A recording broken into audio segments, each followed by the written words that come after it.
अभी सीता का पति सीता को कंट्रोल में रखने वाला राम है या रावण है? रावण है। तो देखो, नहीं जानते हैं तो डबल नास्तिक हैं। आदि को भी नहीं जानते और अंत को भी नहीं जानते, क्योंकि बाप को नहीं जाना उसको कहा जाता है नास्तिक। आस्था नहीं है किसके ऊपर? बाप के ऊपर आस्था नहीं है, विश्वास नहीं है, निश्चयात्मक बुद्धि नहीं है, अनिश्चय बुद्धि है या निश्चय बुद्धि है? ब्राह्मण है, निश्चय बुद्धि है। अगर निश्चय बुद्धि है तो आज बाप का बच्चा बनते हैं, बाप के घर में जन्म लेते हैं, और कल अनिश्चय बुद्धि क्यों हो जाते हैं? होते हैं या नहीं होते हैं? संकल्पों में,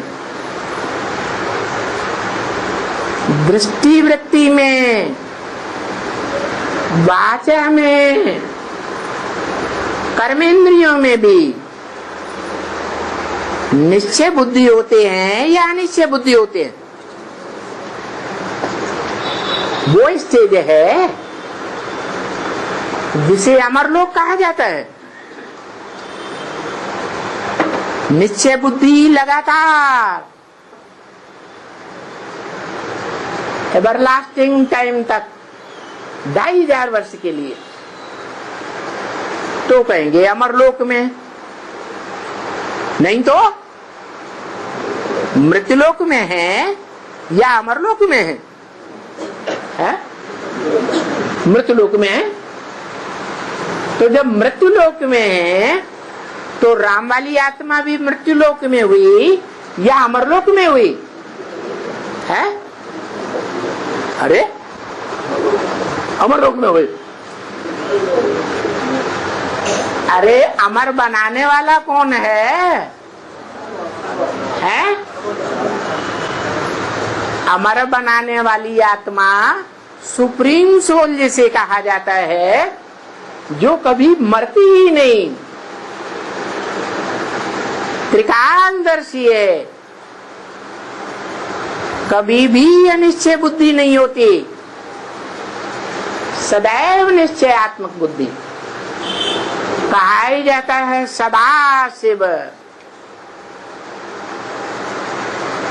सदैव निराकारी, निर्विकारी, निरहंकारी। वो ही तो अमरलोक बना सकता है, जो स्वयं कभी मृत्युलोक का वासी बनता ही नहीं है। लोग समझ लेते हैं उस साकार व्यक्तित्व को,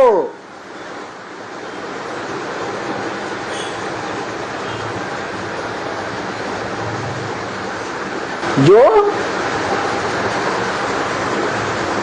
सन 76 से पहले बाप को जानता था, है? नहीं जानता था। जब नहीं जानता था तो निश्चय बुद्धि था या अनिश्चय बुद्धि था? है? अनिश्चय बुद्धि था। तो वो आत्मा स्वर्ग स्थापन नहीं कर सकती, स्वयं स्वस्थिति में स्थित नहीं हो सकती, क्योंकि स्वयं देहभान में होती है, और जो देहभान में है वो दूसरों को रुलाने के निमित्त बनता है या नहीं बनता है? है? बनता है। परसेंटेज में हो सकता है कि कोई कम बनता है, कोई ज्यादा बनता है, लेकिन बनता तो है ना। तो अभी राम वाली आत्मा रावण संप्रदाय है या नहीं है? अरे है? नहीं है? अरे अगर रावण संप्रदाय नहीं है तो कोई को भी उससे दुख अनुभव नहीं होता है। अच्छा, नारायण जो पार्टधारी है प्रैक्टिकल में इस दुनिया में, उससे किसी को दुख अनुभव होगा? नहीं होगा। और अभी राम वाली आत्मा नारायण की संपन्न स्टेज में है नहीं है? भक्त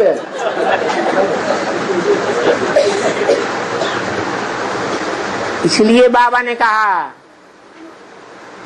और कवियों ने भी कहा, एक मुरली में कहा, कोई मम्मा के मुरीद, कोई बाबा के मुरीद,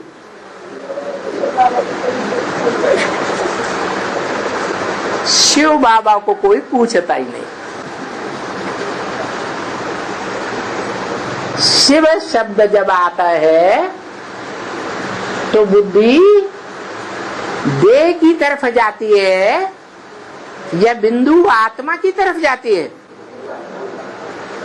क्योंकि बाप कहते हैं मेरी आत्मा का ही नाम शिव है, और जो भी जन्म मरण के चक्र में आने वाली आत्माएं हैं उनकी आत्मा का नाम नहीं होता है, उनका नाम शरीर के ऊपर होता है।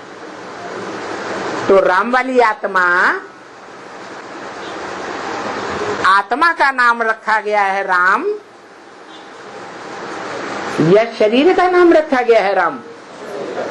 है शरीर का नाम राम रखा गया। वो भी भक्ति मार्ग में त्रेता युग में समझ लिया, लेकिन वास्तव में बाबा कहते हैं वो त्रेता वाला राम नहीं। कौन सा राम है? संगम युग में जो राम संपन्न स्टेज को पाता है, त्रेता वाला राम, उसको कहते हैं राम। जो झाड़ के चित्र के ऊपर बैठाया गया है, सभी आत्माओं को आकर्षित कर रहा है, खींच रहा है बाप के घर की ओर। 500-700 करोड़ मनुष्य आत्मा, चाहे वो नास्तिक वर्ग की ही क्यों न हो, वो आत्माओं को भी खिंचावट होती है अंत में बाप के स्वरूप की ओर। तो उस समय के लिए वो राम है या अभिराम है? अभिराम है। अरे अभी जो योगी हैं वो उस एक की ही याद में रमण करते हैं या अन्य देहधारियों को भी याद करते हैं? और बाबा ने तो कहा है कि जब शिवरात्रि होती है तब क्या होता है? बाप की प्रत्यक्षता की निशानी बताई। क्या? जो देखे उसकी बुद्धि में सदा काल के लिए बैठ जाए कि मेरा बाप आ गया। जो कानों से 2 शब्द भी सुने उसकी बुद्धि में सदा काल के लिए बैठ जाए कि मेरा बाप आ गया। अनिश्चय बुद्धि रूपी मृत्यु का नाम निशान न रहे, उसको कहेंगे अमरनाथ का बच्चा, अमरलोक का वासी। क्योंकि बाप है अमरनाथ। तो अमर माने न मरने वाले देवताओं की दुनिया ही रचेगा। मरते कौन है? देवहन वाले मरते हैं या आत्माभिमानी मरते हैं? देवहन वाले मरते हैं। अपनी इच्छा से शरीर नहीं छोड़ते हैं, जबरियन शरीर छोड़ना पड़ता है। और देवताएं स्वेच्छा से शरीर छोड़ते हैं, तो उनको मरना नहीं कहा जाएगा।